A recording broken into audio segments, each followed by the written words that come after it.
அண்ணன் ஏர்போர்ட் மூர்த்தி அவர்கள் நேற்று விசிக தொண்டர்களால் டிஜிபி அலுவலகத்துடைய வாசலை தாக்கப்பட்டார். அந்த காணொலி சமூக வலைதளங்களில் வைரலாக பரவியது எல்லாருக்கும் தெரியும்.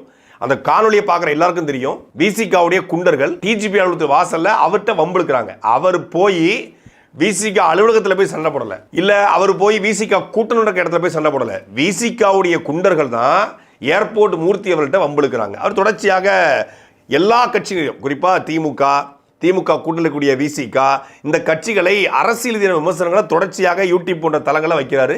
பொது மேடைகள்லையும் ஒரு திராவிட சித்தாந்தத்துக்கு எதிராக திமுக நடத்தக்கூடிய பிரச்சாரத்தை மேற்கொண்டு வராரு.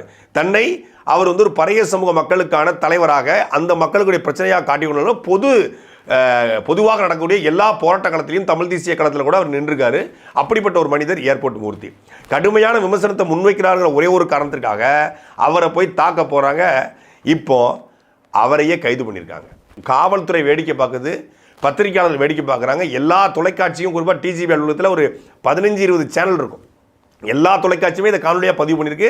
நம்மகிட்ட இந்த ஒரிஜினல் ஃபுட்டேஜ் இருக்கு.